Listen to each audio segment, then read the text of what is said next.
He's got 4 degrees from Harvard. I don't know how many books he's written. He's a wonderful patriot, and the extra time that I would give introducing to him, I think would be better spent speaking to you. Without further ado, Dr. Edwin Vieira.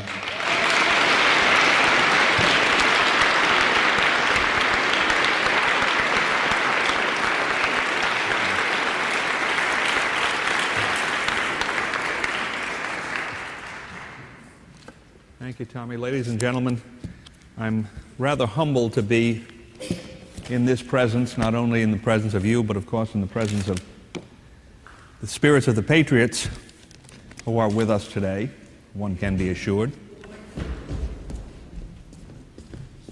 Okay. Thank you. That's much better. Okay.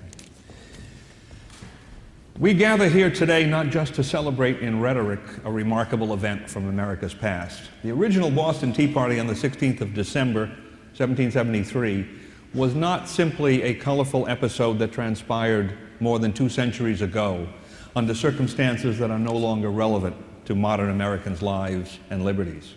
To the contrary, its history provides a lesson we must relearn in our own time and lays a path from oppression to freedom that we must follow in the near future for our country's salvation.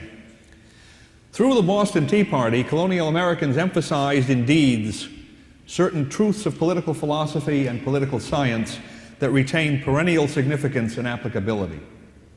Fundamentally, the Boston Tea Party was about the 2 greatest powers of government, in particular the power of the purse and the power of the sword, and who should control, exercise, and benefit from those powers. It demonstrated that the power of the purse can be controlled only by the power of the sword, and that the power of the sword must always remain in we the people's hands and theirs alone. In the colonies, separation of the power of the purse manifested itself in the form of taxation, a form that Parliament employed and which the colonists condemned as taxation without representation.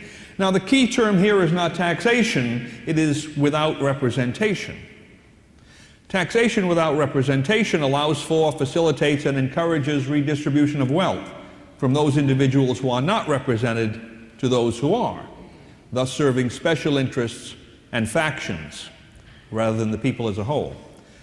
Moreover, taxation without representation exists not only when some individuals are openly disenfranchised.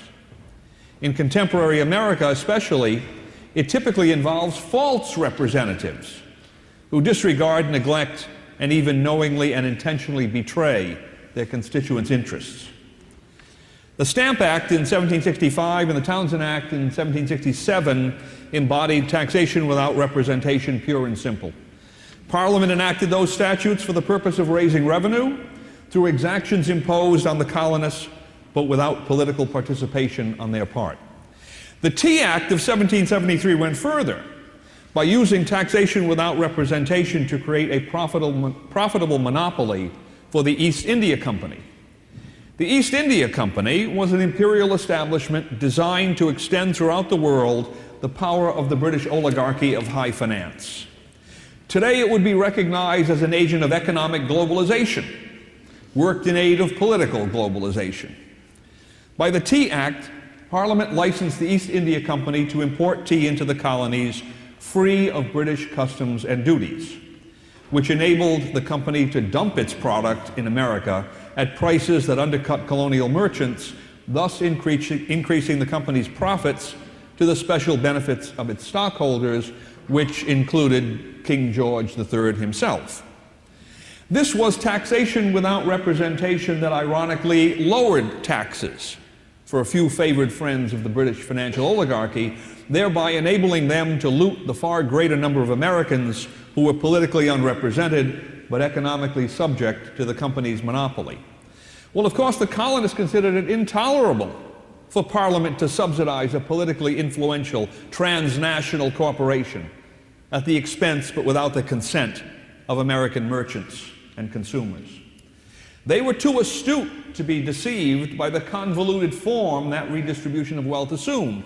They knew that their property was being filched from them indirectly by means of the company's monopoly, as surely as their pockets would have been picked by tax gatherers directly.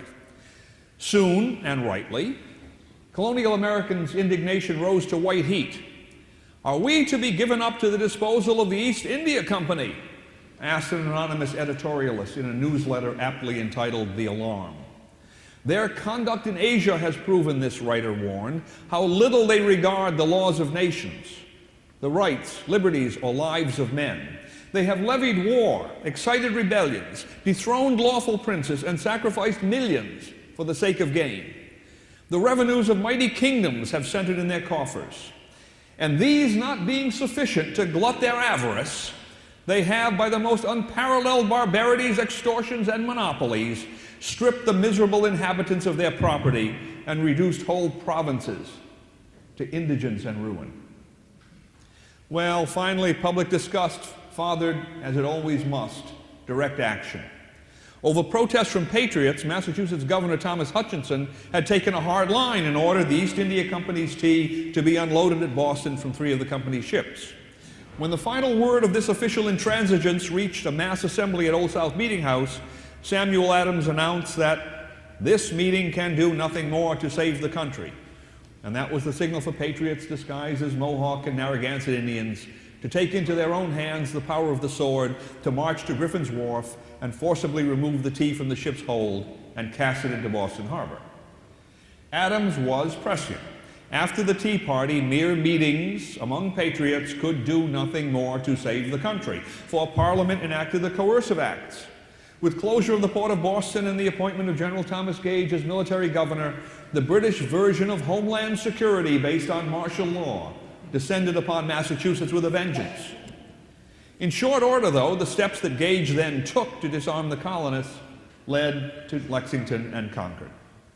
Thus, the 16th of December, 1773 is one of the 3 greatest dates in the history of America's struggle for independence and liberty, along with the 9th of June, 1772, the burning of the British revenue schooner Gaspee at Namquit Point off Narragansett Bay, and 19 April 1775, the shot heard round the world.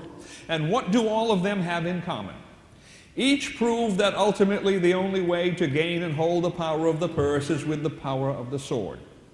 The preservation of one's property as well as his life and liberty requires not only eternal vigilance, but the willingness and the ability to take immediate defensive action when dialogue and deterrence fail to fend off aspiring usurpers and tyrants.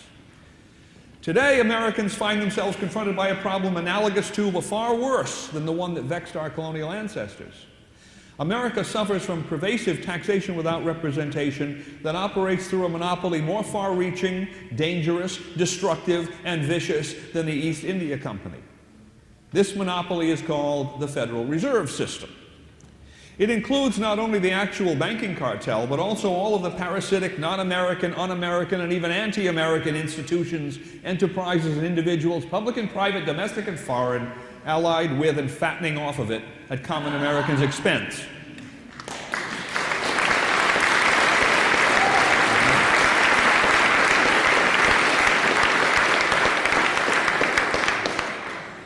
The Federal Reserve System's conversion of public and private debt into legal tender currency and bank credit is the basis of both the hidden tax of inflation and what is called by economists forced savings, through which real wealth is redistributed from society to influential private interests through the intermediation of politicians and bankers.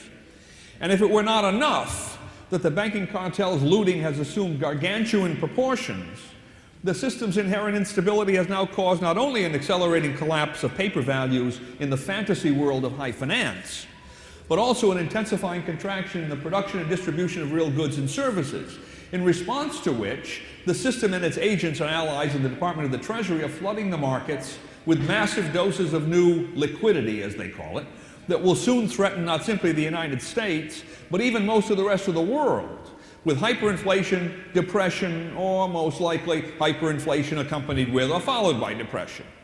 Then from economic collapse will arise social upheaval and political repression until at last Americans find themselves submerged in financial fascism and its necessary political concomitant, a centralized paramilitary police state.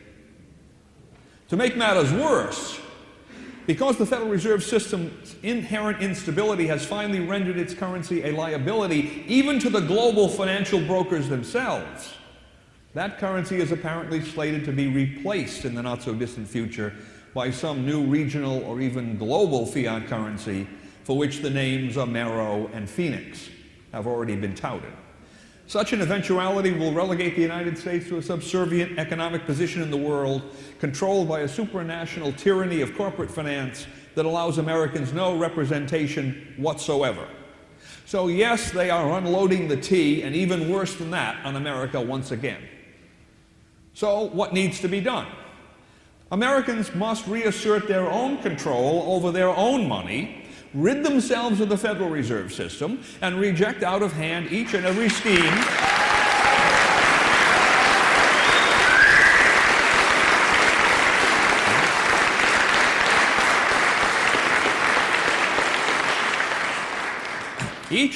scheme for some new regional or global currency.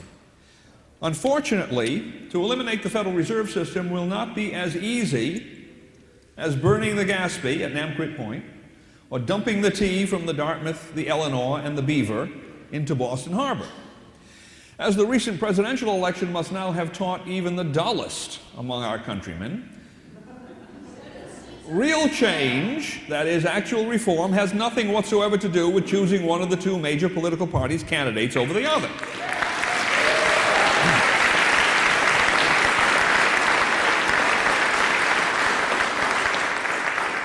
Even if the two parties were not simply one party, the fascist party of supranational high finance and globalized corporate big business, depending upon party politics would amount to nothing more than playing their game of divide and rule. The time for political parties is gone, and good riddance.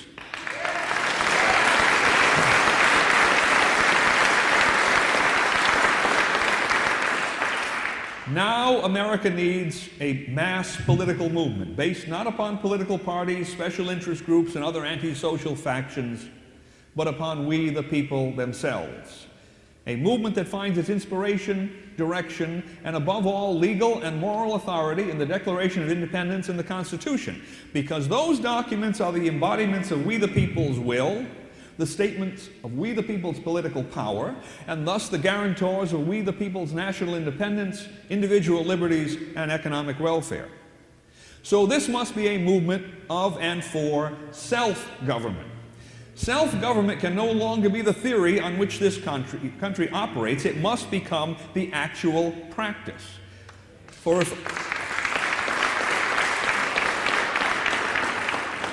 if Americans do not govern themselves, others will govern them, and in a way that serves those others' selfish interests at every good American's expense.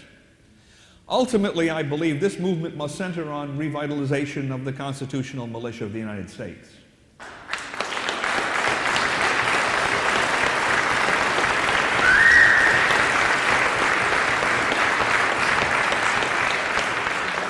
For the Second Amendment instructs and admonishes America that a well-regulated militia is necessary to the security of a free state. And nowhere does the Constitution identify anything else as being necessary for America's security and freedom, or for any other purpose for that matter. Not Congress, not the President, not the Supreme Court, not the political parties, the militia of the several states alone. Therefore, Americans can disregard this unique declaration and direction only at their imminent peril. What then is the course Americans must follow to disestablish the Federal Reserve System and return this country to constitutional and economically sound money and banking? Well, the first step, as always, is extensive, comprehensive, and intensive public education to dissipate most people's ignorance and confusion concerning the subject of money and banking. All too many Americans have simply forgotten, if they have never or ever learned, what a real dollar, a constitutional dollar, actually is. And nothing better illustrates the plight of the average American than to ask him, what is a dollar? It's amazing what kind of responses you'll get. Of course, the first one is the George Washington Federal Reserve note. This is typically what people will identify as a dollar. But why should it be considered a dollar? Simply because the word dollar appears on it? Well, also, on it appears the word note. A note means a promise to pay, not the thing promised. Presumably, the thing this Federal Reserve note promises to pay is $1. So, is $1 a promise to pay $1? Moreover, a statute requires that this Federal Reserve note be redeemed in lawful money. Presumably, the lawful money in which redemption is made is $1 because this is what the Federal Reserve note promises to pay. But if lawful money redeems this $1, then the note itself cannot be lawful money. And if the lawful money is $1, then the Federal Reserve note cannot be $1 either. Now here we have the familiar Sacagawea coin, right? This coin is an actual thing composed of copper and nickel that calls itself $1. It's not a mere note that promises to pay $1. It was actually first authorized in 1997. Now here is a Morgan silver dollar. This coin also calls itself $1, but it contains 371 1/4 grains of fine silver. United States dollars of this metallic content were first coined in 1792. Now here we have a Liberty, Walking Liberty. This coin also calls itself $1, but it contains 480 grains of silver. It was first authorized in 1985. Here we have an American Eagle. This coin calls itself $50, but it contains 480 grains of fine gold, that is 9.6 grains, or 1/50 of an ounce, per nominal dollar. It was first authorized in 1985. So, is $1 a piece of paper that promises to pay $1? Or is it a coin composed of copper and nickel? Or is it 371 1/4 grains of fine silver in the form of a coin? Or is it 480 grains of fine silver in the form of a coin? Or is it 9.6 grains of fine gold in the form of a coin? Or is it all of them? And if each and every one of these things is somehow $1, then what is common to all of them that makes each of them $1? Well, certainly it isn't their physical content. One is composed of paper, the others are composed of various metals. And it is not their economic value in the marketplace either.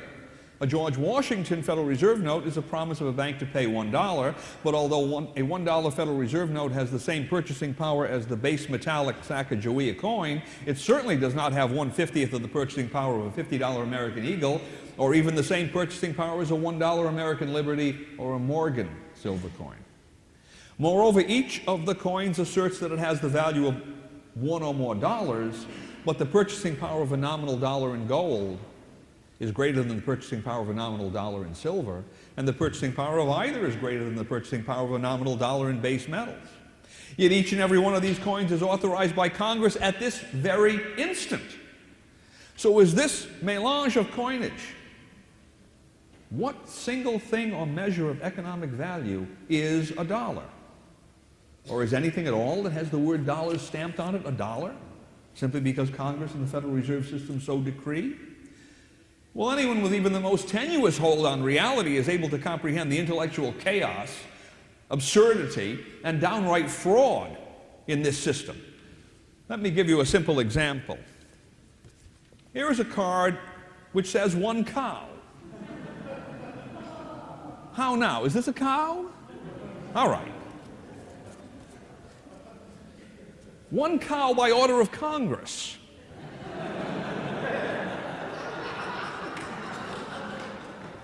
Any more of a cow? Well, increase the abstraction. 1 cow by order of the Federal Reserve Board.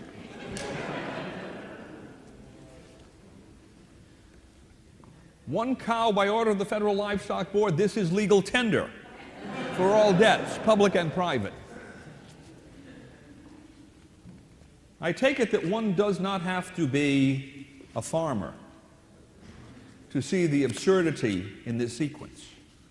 Quite obviously, there was no cow whatsoever involved here. Only a great deal of bull.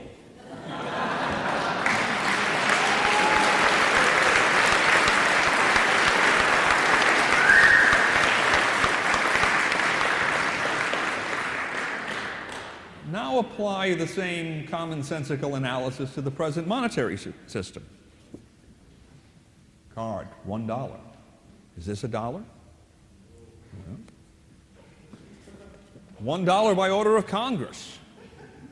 If the first thing were $1, why would it need the further command of Congress to make everyone accept it as $1? And if it were not a dollar, what good would a political decree saying that it is be? By order of the Federal Reserve Board, $1. By order of the Federal Reserve Board, $1, this is legal tender for all debts, public and private. That's this document, right? The green one. Well, one does not have to be an economist to realize that unless the dollar is entirely an airy abstraction, no actual dollar is involved in this sequence. Only another hefty dose of bull. Indeed, this exercise illustrates the presumption of elitist politicians and bankers that Americans can indefinitely be hornswoggled into believing that in the realm of money, a silk purse can be made from a sow's ear, or from the other end, for that matter. Self-evidently, something is desperately wrong with America's monetary system when its internal incoherence, economic nonsensicality, and even absurdity are so easily exposed. America's monetary system, however, is actually part of her legal system. So when the monetary system collapses into absurdity, Americans can and should consult this country's book of legal instructions, the Constitution, to determine what is wrong. The Constitution is not an exercise in self-contradiction, confusion, chaos, or least of all, absurdity. The Constitution does not presume that a silk purse can be made from a sow's ear, or that a mere word can be substituted for a thing, or that mere promises to pay money can actually be money. First, the Constitution mandates a strictly limited government with respect to money. All governmental financial transactions that involve actual money are to be conducted in silver and gold. The unit of official money is the constitutional dollar, a coin containing 371¼ grains of fine silver, no more and no less. The dollar first proposed as America's monetary unit by none other than Thomas Jefferson, by the way, and then designated as the standard of value in Article 1, Section 9, Clause 1 of the Constitution and in the Seventh Amendment, was the Spanish milled dollar. It's going right here. The American dollar is based upon the Spanish milled dollar, as the latter then circulated in the free market. Its then contemporary content of fine silver was determined in the Mint Act of 1792 as an historical fact, and therefore cannot be changed now. Official gold coins are simply to be valued in dollars according to the exchange rate between silver and gold in the free market. A very rational and simple system. Of course, everyone who reads the Constitution knows that it explicitly and absolutely prohibits the states from issuing paper currency. Article 1, Section 10, Clause 1 provides that no state shall emit bills of credit, what the founders used as the term for paper currency, and that no state shall make anything but gold and silver coin a tender in payment of debts. What's often overlooked is that the original draft of Article 1, Section 8, Clause 2 of the Constitution empowered Congress to borrow money and emit bills on the credit of the United States. And it was on the basis of that power that the Continental Congress issued the so-called Continental Currency, one of the many forms of bills of credit that circulated during the War of Independence. But in the Constitutional Convention, by a vote of 9 states to 2, the Convention deleted the power to emit bills, so that Clause 2 of the Constitution now reads, to borrow money on the credit of the United States, period. Inasmuch as Congress has no powers other than those the Constitution delegates, this deletion absolutely deprives Congress of any power to emit bills. So the emission of paper currency by the general government is as unconstitutional as the emission of paper currency by the states. Moreover, although Congress may borrow money on the credit of the United States, it enjoys no power to lend money, directly or in the guise of creating credit. And if Congress lacks the power to emit bills, lend money, or extend credit, then it may not delegate those non-existent powers to the Department of the Treasury, let alone to private banks.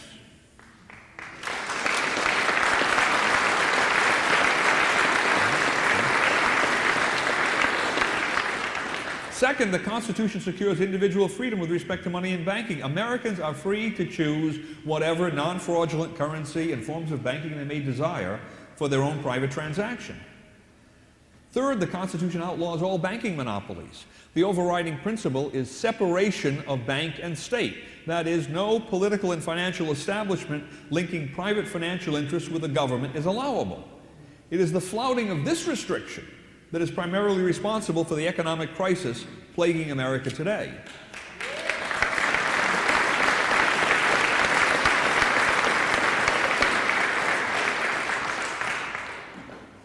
Federal Reserve notes are the currency of a private banking cartel, the Federal Reserve System, which operates on so-called fractional reserves.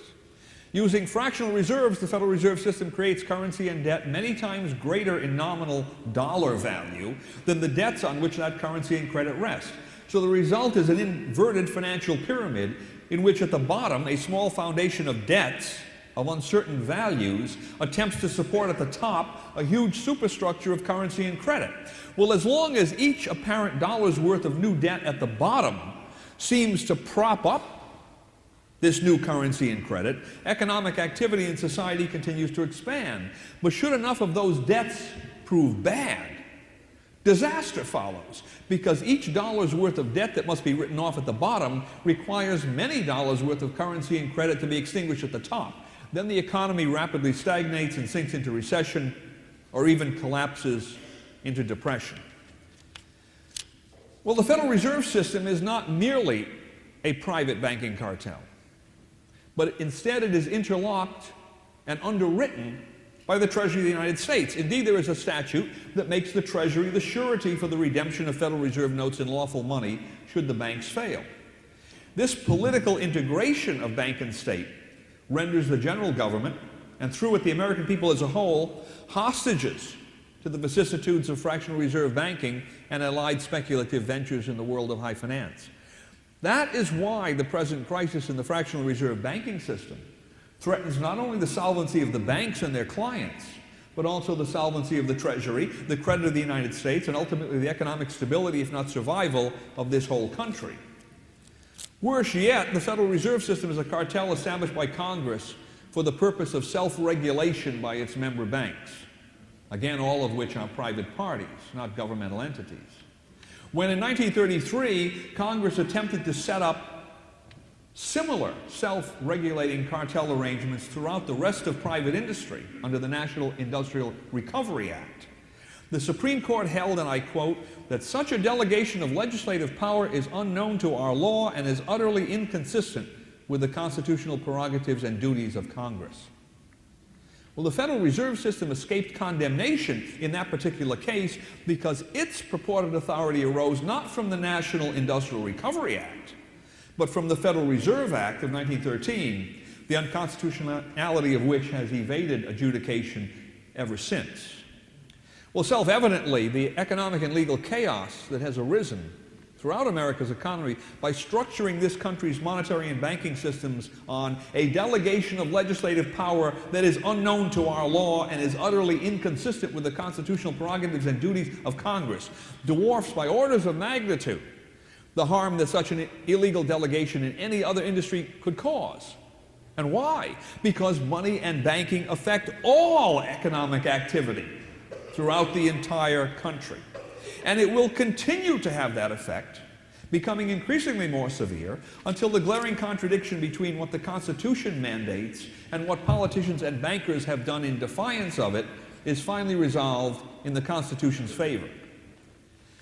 Necessary, then, is to restore the rule of constitutional law to money and banking.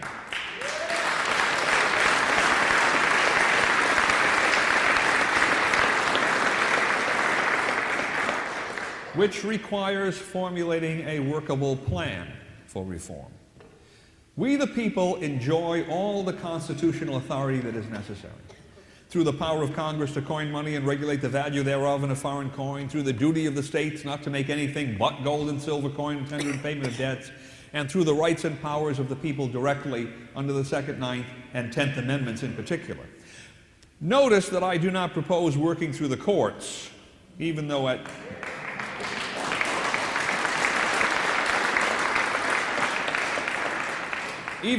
base, money and banking are constitutional issues. And this is simply because the problem of reform is so immense and complex as to be beyond the competence of the contemporary judiciary, even if they wanted to handle it.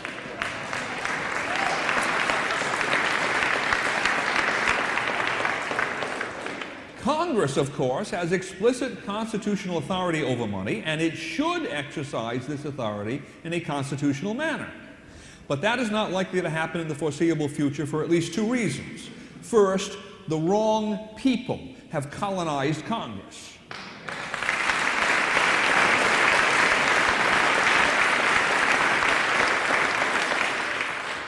Almost all of them, with some glorious exceptions, are in the pockets or easily swayed by the propaganda and threats of the bankers and other special interests in high finance. Secondly, most members of Congress reflexively approach monetary and banking reform as they approach any other kind of legislation from the wrong direction. They have been mal-educated and otherwise conditioned to think in terms of top-down organization. But real reform of the monetary and banking systems at this point in time cannot be imposed from the top down because the problem of rational economic calculation raises its head. Socialistic central planning cannot be made to work in the field of money and banking any more than in any other complex area of human endeavor.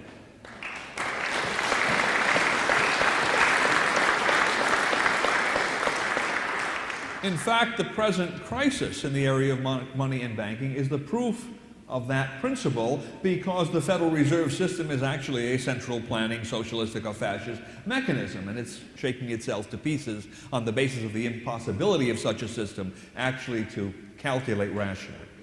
Now, it's true that the Federal Reserve System has no vested right, no constitutional right, no statutory right, no contractual right, no moral right, no political right to continue in existence indefinitely.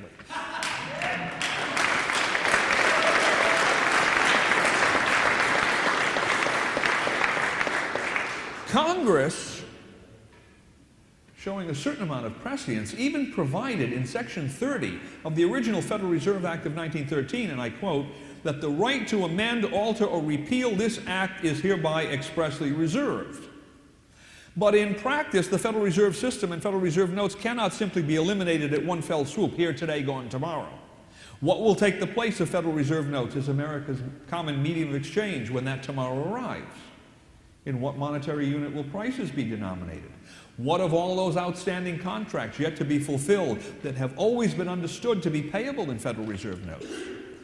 The only economically rational and non-catastrophic way to transform America's monetary and banking systems is by introducing an alternative, constitutional, and economically sound currency to compete with and gradually supplant Federal Reserve notes.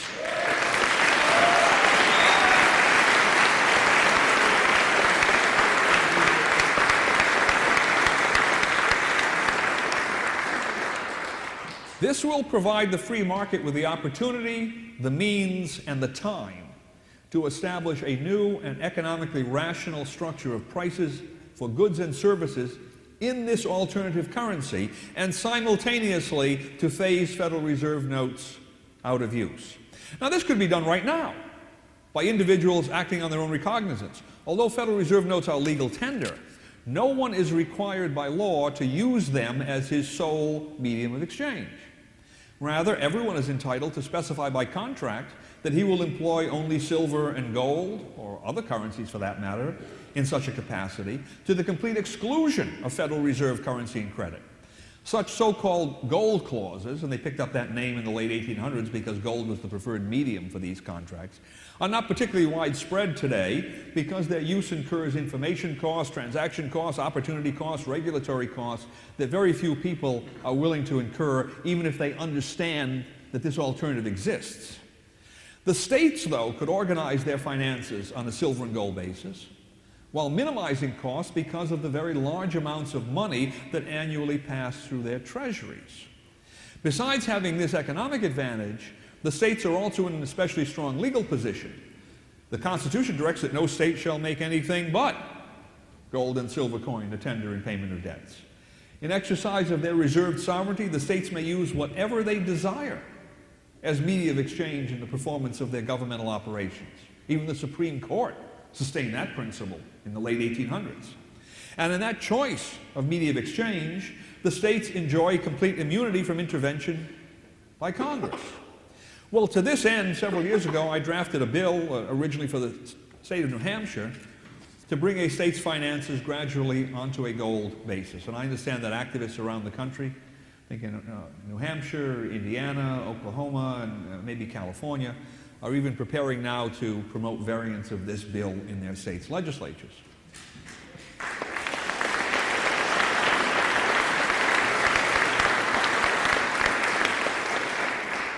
Now, interestingly, I saw a few days ago, as quasi-sovereign bodies, the Indian tribes could assert some of the same authority as can the states to choose their own forms of money and banking. And the Lakotas, of Custer's Last Stand fame, seem to be doing so right now, using a privately minted silver coinage.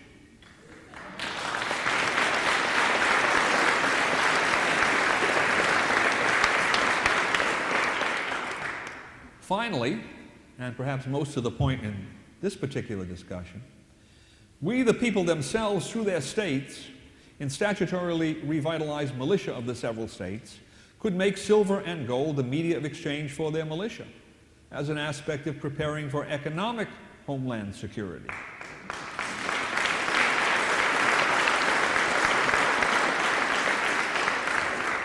Self-evidently, neither a state nor this country as a whole can erect the complex superstructure of homeland security on anything other than a foundation of a sound and vibrant economy. And no economy can be sound and vibrant without sound money. So, combining a popular movement for sound money with a popular movement for revitalizing the militia will maximize the extent, the strength, and the likelihood of success of both movements. And for that reason, the committees of safety, which are forming throughout the country to revitalize the militia of the several states, state by state, as Walt already pointed out, are investigating the best ways to restore sound money through the militia. And I would say not a moment too soon, because the crisis is now upon us. It is not of our doing, but its solution must be. Otherwise, we shall be its victims.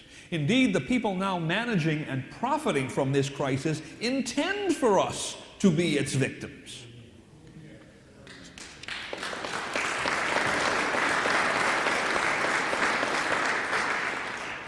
So in their own defense, America's patriots need to throw today's rotten tea, the Federal Reserve System's fiat currency, not only into Boston Harbor, but into every gutter and sewer throughout the United States where it may be found.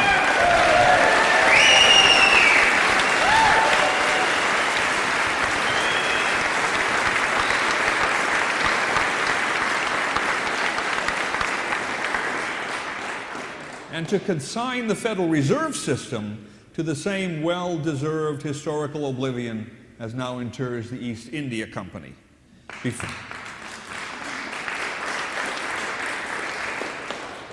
Before the Federal Reserve System ultimately destroys this country. So I close with the same admonition uttered by Samuel Adams before the first Boston Tea Party. This meeting can do nothing more to save the country. Patriots must stop simply meeting and talking among themselves, and instead turn out to mobilize and empower tens of millions of their fellow Americans to save this country through effective action, now before it is too late. Thank you, ladies and gentlemen.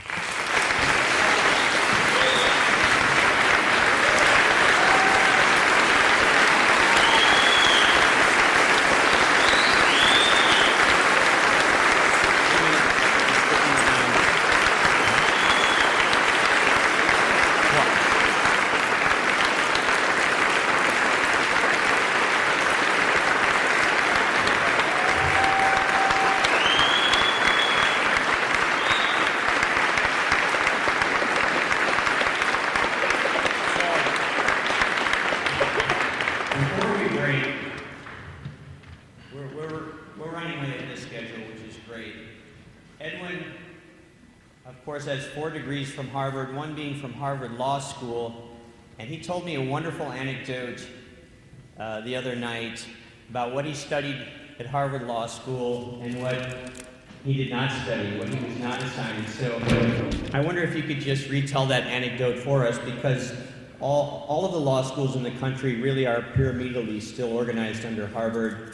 how they teach it and how you would teach it, if you would. Well, it's really a historical point that for a very long time, law was taught out of essentially textbooks. These were written by some expert in the field, and they would cover a whole subject. Blackstone, Sir William Blackstone, wrote a set called Commentaries on the Laws of England, which was exactly that, reciting what the laws of England were and essentially his interpretation of them. That was the most popular law book in the American colonies before the War of Independence. Subsequent to the War of Independence, a number of commentaries specifically on the Constitution were written. Chancellor Kent of New York wrote one. Justice Story, who served on the court with John Marshall, wrote another, probably the best known, and in a sense perhaps the best of all of them. And we've seen some in more recent times even written by professors in modern law schools. But in the late 1800s, there developed a new philosophy of teaching law, not out of these textbooks that would systematically go through line by line, clause by clause, article by article, the Constitution of the United States, reciting history and analyzing what the terminology meant and how it applied, but teaching according to what was called the case method. And the case method was to read decisions of the courts on the meaning of this document. Well, the grave difficulty in that method from a scientific point of view is that whereas the Constitution can neither be right nor wrong, it simply is, a decision of a judge can be right or it can be wrong. So attempting to determine what the Constitution means by reading a decision of the judge has the problem exactly backwards. You determine whether the decision of the judge is valid by understanding the Constitution. I've always looked at this as not as a method for a better grasp of the meaning of laws, but it was intellectual imperialism on behalf of the legal intelligentsia, because the legal intelligentsia would then become the ones through whose interpretation of the law we would know what it was, instead of knowing it by reading the law ourselves. And by the time I went to Harvard Law School, which was in the 1970s, everything was being taught by the case method, including constitutional law. You had these books called case books, and they were full of excerpts from the Supreme Court opinions, and you were to read those and somehow intuit from this, rightly or wrongly, what the Constitution meant. And the premise of that whole structure was that what the Supreme Court said was the Constitution. Fascinating thought, right? Because as I remember reading the Constitution, we never read it in class, by the way. One thing I thought was fascinating. Case in constitutional law, and the first meeting, the professor did not say, well, I want you to come back on Wednesday having actually read the Constitution so we'll all know what we're talking about. All right? Now, that's usually not the scientific way to approach any kind of problem. So there was probably some other agenda built in there. But the last time I read the Constitution, which was, what, a few seconds ago, how does it start? We the judges? We the law professors? No, it's we the people.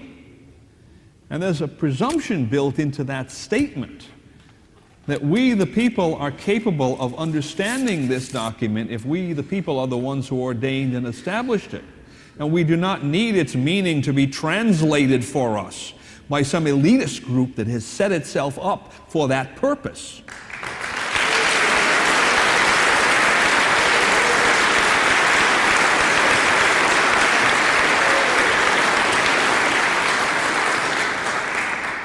And with all due deference to Cambridge, you do not need 4 Harvard degrees to understand that. Or even 1. A spoonful of common sense tells you that simply by looking at this document.